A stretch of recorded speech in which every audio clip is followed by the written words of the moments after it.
Well, I'm back. I took a few days off because not a lot was going on, but there are a few bits that I need to talk to you about, so here I am.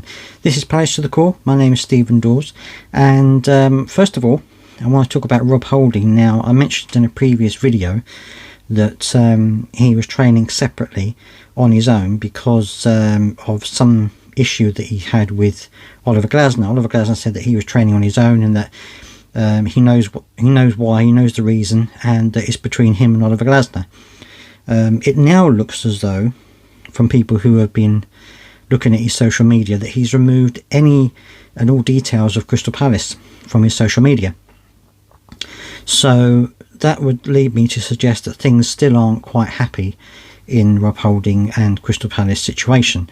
So obviously I think you can understand it in some ways. You know, he came in and now there's a lot of defenders coming in that's going to knock him down the pecking order. So I can understand why he might be a little bit frustrated, but at the same time I don't think that him training on his own and causing this kind of, not that I think he has caused any kind of unrest, but if he isn't happy, then I think the club need to think about what they're going to do. I mean, I think maybe in the January transfer window he might decide to leave or go on loan somewhere, something like that. I think that's probably what's going to happen, because I can't see him getting happier about the situation.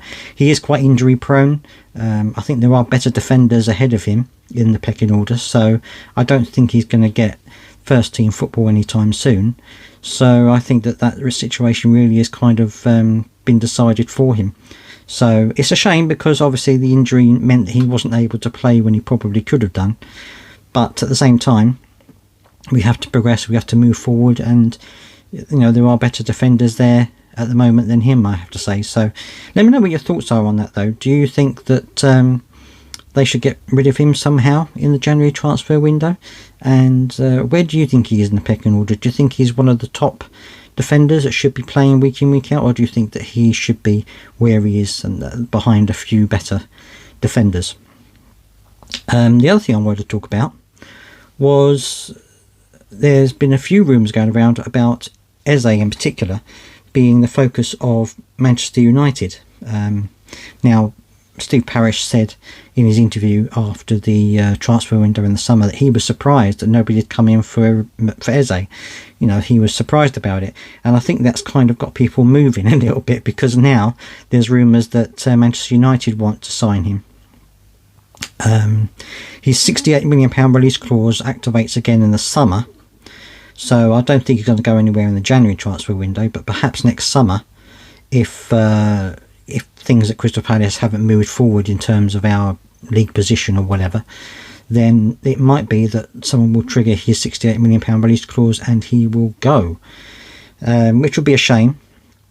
But again, I think a lot of it depends on our place, our final place at the end of the season. If we're up there in Europe, a European place, which I'm not going to say we are, but if that happens, then Eze may decide that he doesn't want to go anywhere else. If we have a bad season, then there's every chance he may well decide to move on. So we'll have to wait and see what happens for that to work its way out.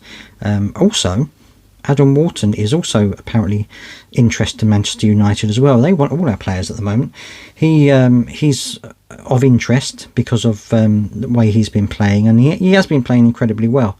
I don't know if there's a release clause in his contract, but I know that he is obviously under contract for a couple more seasons, so I think any price on his head is going to be quite high as well, because obviously Steve Parish rates him and I rate him as well. I think he's one of our best midfielders.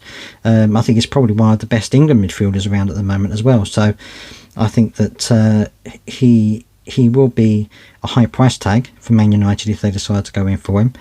And also, I think, would he want to go? I mean, would he want to stay at Crystal Palace for a little while longer just to bed into the Premier League? Who knows? We'll have to wait and see. But that's how it is for now. Let me know down in the comment section what you think about those things. And don't forget to subscribe for all the latest Crystal Palace news, views and reviews. And I will see you next time.